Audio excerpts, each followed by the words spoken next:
that I believe had something for everybody.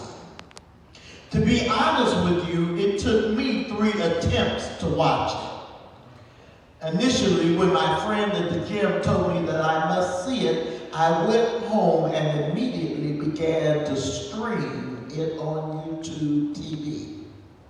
The opening with a toast and a discussion about brown liquor made me prematurely conclude that this conversation was not for me. When I told my friend at the gym the next day, he urged me to give it another try. Round 2. This time, at some point during the interview, I was overtaken by sleep, but I was not to be denied. And the third time was a charm.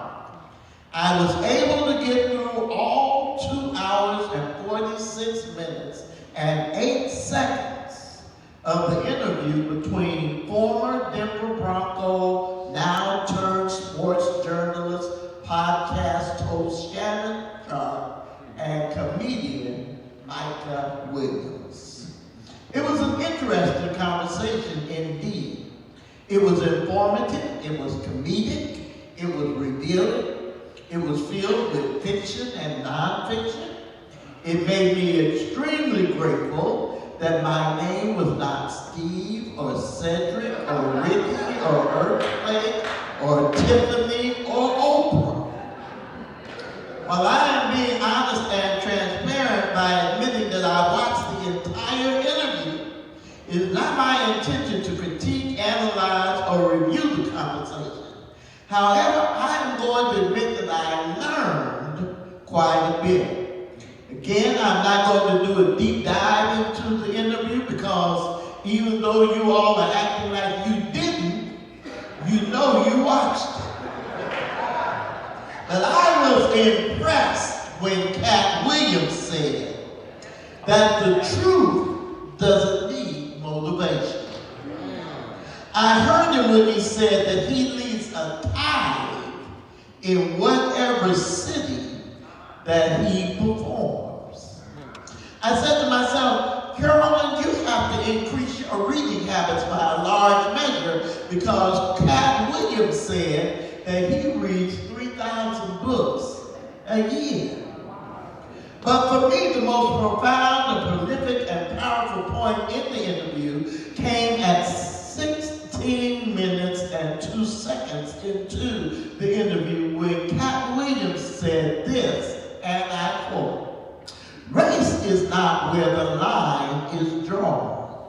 It's God's side or the other side. And we don't care about the other side." I'm not sure that I agree with the entirety of what he said about race. I believe that race is an issue where lines are always drawn. Or what he said after that. I think that the discussions about race are needed and necessary, and that you should be concerned and show a measure of empathy for everyone that you know. But when Cat Williams said it is God's side or the other side, he had my attention.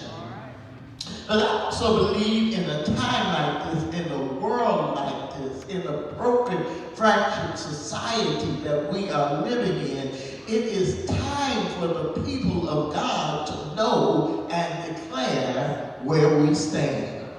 If we are serious about this nation, impacting our community, and turning the world around, if we are serious about keeping people in the church and getting people to the church, we have to be clear about this. You are either on God's side or you're on the other side. I heard Cat Williams clearly, and I agree. Now, I do not know if this was his intention, but I do believe that Micah Cat Williams was sending us a message. I am convinced that he was cautioning the church and warning us about the dangers of neutrality, indifference, and indecision in these difficult days. In the times like this, the worst place in the world for the church to be, is hung up between two sides. This is not a day for the people of God to be behind the curtain, hanging out backstage. This is not a day to be silent and absent. Whether he meant it or not, I heard Brother Williams say that in a world like this, you need to know whose side you're on. The contest on Mount Carmel between the prophet Elijah and the Tishbite from Tishbe in Gilead is perhaps one of the most dramatic examples of people with divided minds, competing loyalties, and vacillating affections. It took the miraculous intervention of God through Elijah to convince the people of Israel to make up their minds. It took the death of the prophets of Baal to remind them that it is God's side on the other side. We know because today's text tells us that these are the children of Israel, the grandchildren and the great-grandsons of Abraham and Sarah, Isaac and Rebekah, Jacob and Leah and Rachel. These are the people of the covenant. Somebody in the crowd should have known something about God. But when given a chance to declare their allegiance to the one true God, they could not decide. The text tells us they didn't say a word. They didn't make a move. The contest to demonstrate that God was God and that the people should trust, obey, and follow God was held on Mount Carmel when Elijah and the 450 prophets of Baal faced off to see whose God would answer by fire. Elijah challenged the people, how long are you going to go living between two opinions? If God is God, follow him. But if Baal, follow him. In a rather violent, bloody demonstration of animal sacrifice and ritualistic dancing and flesh-cutting, the people of Israel witnessed the failure of Baal to answer and the victory of Elijah's God to send fire on the altar. Now, Elijah had a problem with Ahab and Jezebel, the political leadership, for leading the people in the wrong direction. But Elijah had a bigger problem with the people for their inability to make a decision to choose whose side they were on. When faced with the choice between the God of their ancestors, the God who had done so much for them already, the God who chose them and was leading them, they did not say a word. When asked to decide between a God who had already set them free, provided manna in the wilderness, kept them clothed and sheltered, made a way out of no way, they did not say a word. Perhaps they were like us, overwhelmed by a social media blitz or a cable news unending cycle. Perhaps they were worn out and worn down from the pandemic and the resurgence of racism, misogyny and misogynoir, patriarchy and gender abuse and violence and eraser. Perhaps they did not have the energy to stand up to the forces of Ahab and Jezebel. All we know is that from reading the text is that they were unable to make a decision. They could not make a move. They found it profoundly difficult to choose sides. Surrounded by the wilderness and enemies, and they could not decide. Well, the people back then are much like we are today. With all that we know about God and all that we've seen from God and all that God has seen us through, brought us through, and kept us through, with all that God has provided, prevented, and promised, with all that God has done, is doing, and will do, there are those who still prefer the other side to God's side. For some of us, as soon as God doesn't give us what we want, how we want it, when we want it, we get in a hurry and move to the other side. I'm not suggesting that it's all bad on the other side, nor am I suggesting that it is us versus them, but I am suggesting that you should be clear what side you're on and why. We are in a world, and we are in this world, but we are not of this world. There are times when we must collaborate, form coalitions with people who don't have our worldview, our outlook, our perspective, who don't think like we think, or behave the same way that we do, but we go into these spaces and future with the relationships to make an impact and to make a difference. Thank you for Reverend Chapman for saying that I am a competitor. I am a competitor. I like the competition. I like the winning part. I like to be on the winning side. I always want to be on the winning side. Even though I may not win every race or pass every test, I'm going to compete to the best of my ability. My competitive nature is one of the reasons why I'm on God's side. When I look back over my life and see the sum total of all that God has done for me and all that God has brought me through, I'm convinced that my God is a winner.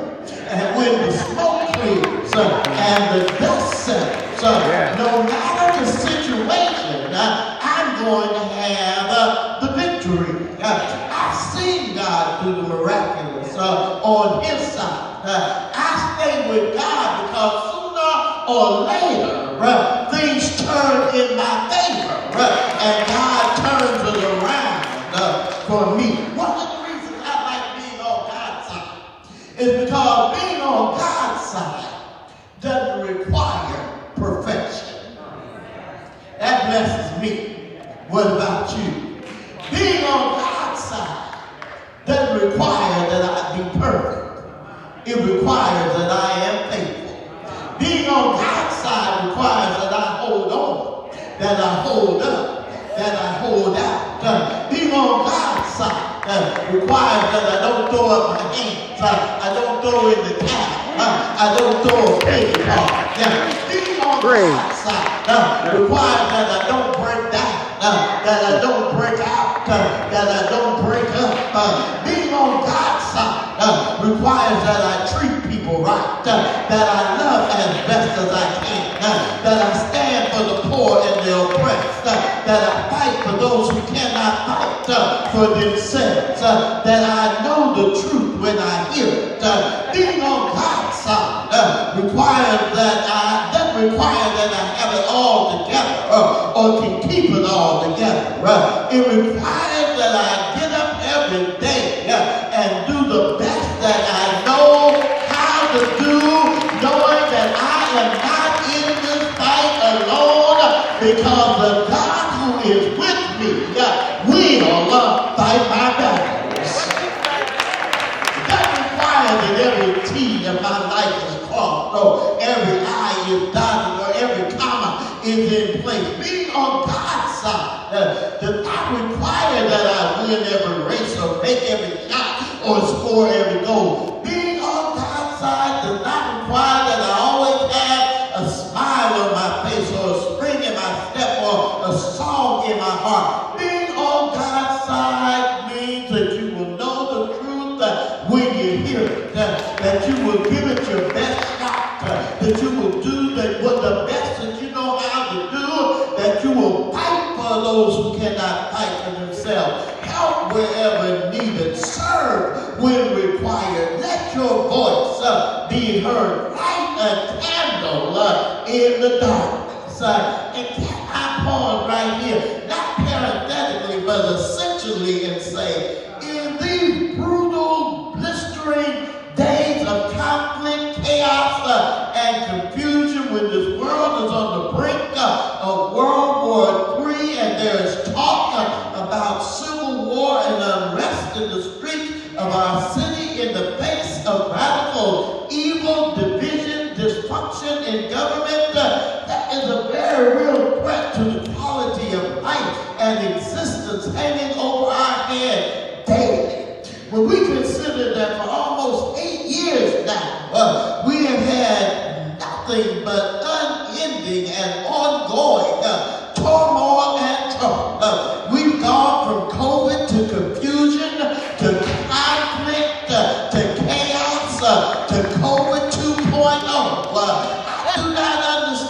why people are having such a hard time making a decision. You ought to know what side you're on.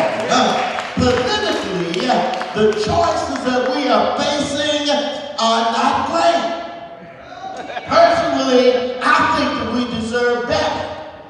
But when the choice is between an old man who is honest and an old man who is dishonest, I'm going with the old honest man. If the choice is between an old man who knows the Bible and the Constitution and an old man who holds the Bible upside down and wants to destroy the Constitution, I take the Bible, read the old man. If the choice is between an old man with memory lapses and an old man who lies every time he opens the Bible, I'm the old man with a bad memory.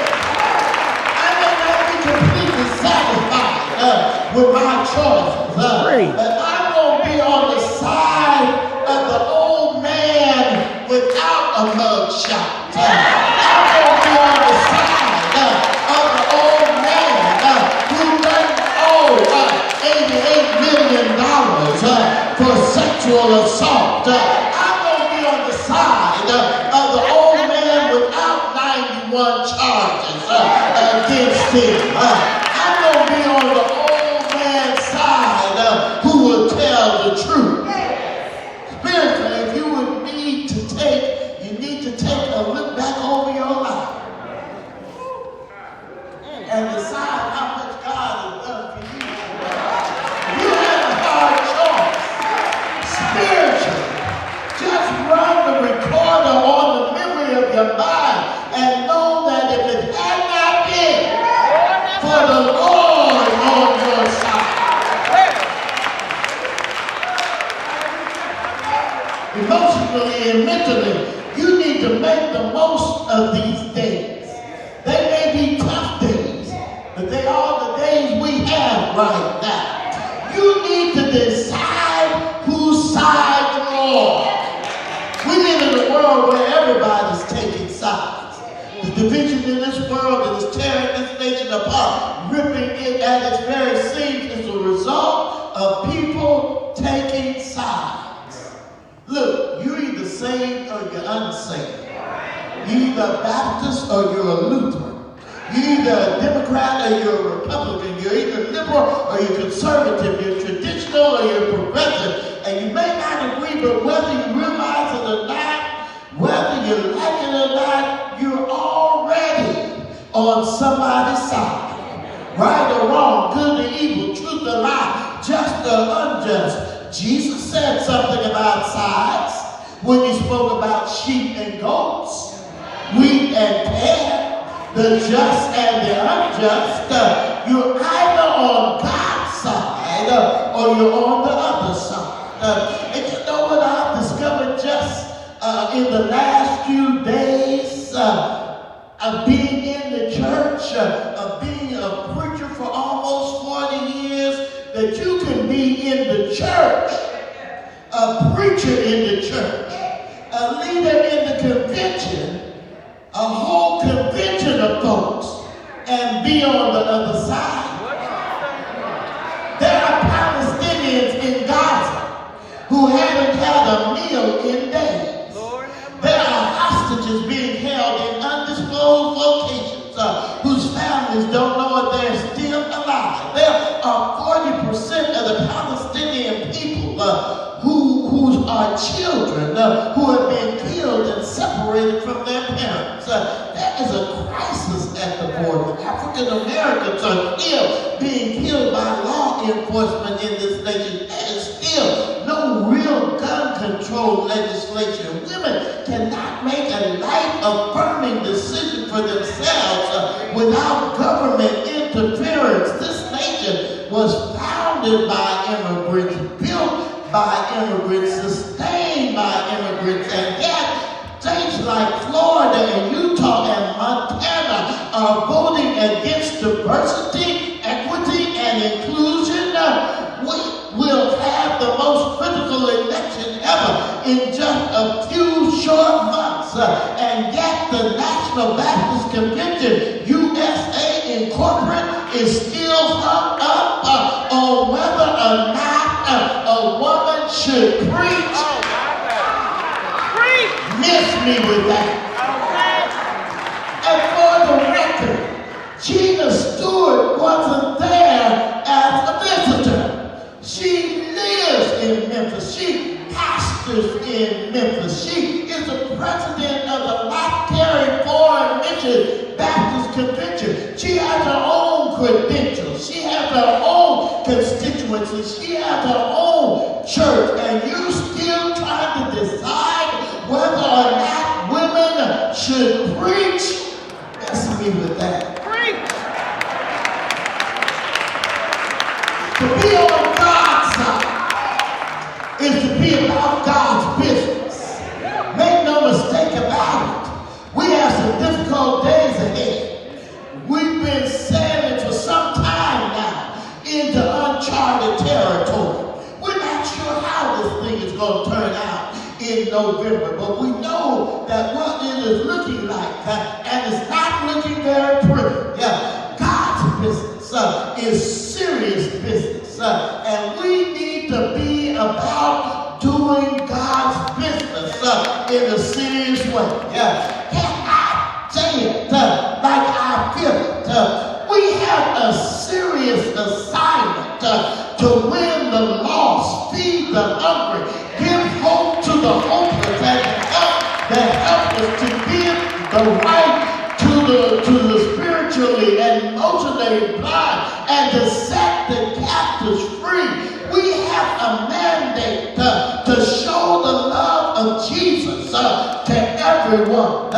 We are tasked with the assignment to love and to encourage. And in order to do that, we've got to start taking our message and our mission seriously. We in the church, we have to stop being the butt of the world's jokes. The church is not the world's punchline. The church is not the world's laugh track. We do not exist to entertain or amuse the world. We must stop setting ourselves up for ridicule and mockery and parody and scorn. In other words, we've got to stop giving the world material to work with. If they want to make jokes and satires about who we are, that's fine. We're just not going to give you the material. We're not just going to give you the storyline. Look, this is not a game. This is not a joke. We are not playing church or having church or doing church. We are the church of the Lord Jesus Christ. We have a mission. We have a serious assignment. We have something. We know something. We've seen something. We felt something. We know somebody. We've got something. We're on our way somewhere. Right. Thank you, Dr. Charles Adams. A charge to people have to serve the present age. We must be about God's business. I pity the person who in times like these is indecisive, conflicted, uncertain about what you know and what you see. You've seen God moving in the church and in the community, and you still can't decide. All the preaching and praying and praising, and you need this, you still can't make a decision. All that's been going on in the church, around the church, through the church, with the church, because of the church, and you still can't make a decision. Let me tell you something. Your indecision is your decision. Your silence is your voice. Your indifference is your action. Your neutrality is the side that you're on. I'm almost done. There's a part in the conversation when Cat Williams challenged Shannon Sharp about being clear about which side he was on. Cat said, you played for the Denver Broncos. You didn't like the Cowboys. Shannon responded, yeah, but I didn't hate all of the Cowboys. Cat pushed back and said, but you were clear that you weren't on the same team. You were on the other side. I love that. I have some friends, some associates, some family members who are on the other side. We don't play for the same team. Spiritually, we wear a different uniform. We have a different management company. I don't hate or even dislike them, but whenever I'm around them and we're hanging out together, I want them to know which side I'm on. And I don't know how you feel about it, but I don't mind that the other side knows that I'm a Christian. I don't mind that the other side knows that I'm a preacher. I don't mind that the other side knows that I go to church. I don't mind that the other side knows that I read my Bible. I don't mind that the other side knows that I get up early Wednesday morning to be on the 6 a.m. prayer call. I don't mind that the other side knows that I get down on my knees every day and talk to God. I don't mind that the other side knows what side I am on.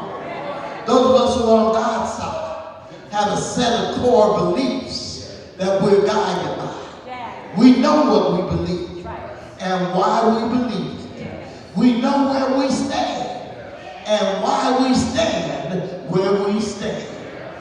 And when you're in a crowd, you've got to let them know which side you're on. Maynard H. Jackson, the first African American mayor to be elected to a southern city, elected in Atlanta, had a code of conduct for the attorneys that worked in his firm. The mayor said this: if you can see the line between right and wrong, you are too close to the line. We shouldn't be trying to get as close to the other side without going over to the other side. We shouldn't be trying to see how much we can get away with and still be safe. We should be willing to let the whole world know where we stand. It does no good and it does not help and it won't change a thing if you remain silent while the other side speaks up. Your character, your integrity, your spiritual acumen, it's your superpower. You must use it and you must use it for the good. If you're going to be saved, sanctified, and filled with the Holy Ghost. If you're going to be a Christian, be a Bible reading, Bible believing, Bible carrying, Bible doing Christian. If you're going to be a churchgoer, be a praising, praying, participating churchgoer. Don't try to straddle the fence. You can't stand in the middle of the road. You can't hedge your bets. You can't dance with two partners at the same time.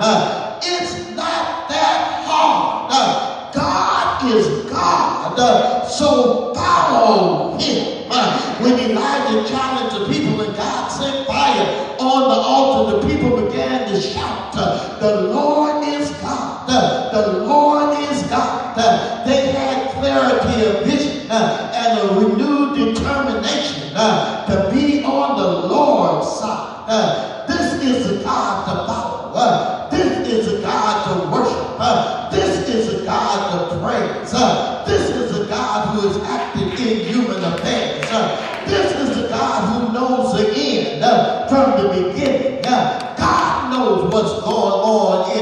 Detroit and Atlanta and Washington, D.C. Cheer up, my brother. Cheer up, my sister.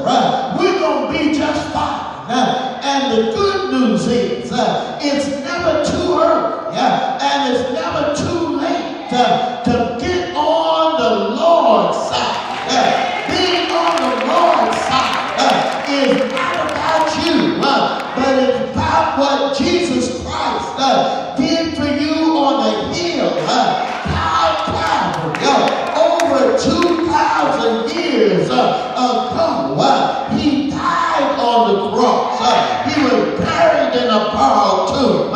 He got up on Sunday morning, ascended to the Father, now sits at the right hand of God, and he's coming back again. And that's all you need to know. It's about what God has already done. So being on the Lord's side is a matter of you making up your mind. That's it. That's all you have to do. Choose Jesus. Choose Christ. Where do you stand? In the old Pentecostal church, they used to sing a song. They said, I want to know, where do you stand? Who's on the Lord's side? That's my question to you today. Where do you stand? Who's on the Lord's side? Some folks would rather have houses and land. Some folks choose silver and gold. These things they treasure and they forget about their souls. I decided to make Jesus my choice. The road is rough. The going gets tough. The hills are hard to climb. But I started out a long time ago. There is no doubt in my mind.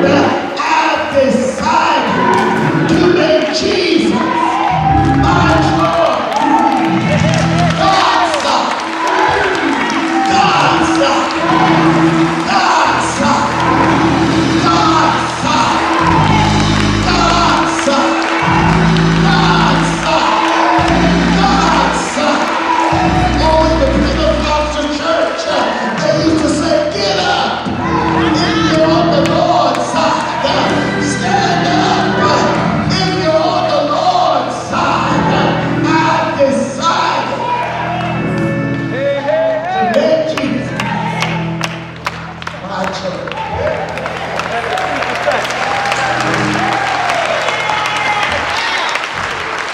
Amen and amen. As we open the doors of the church, if you have decided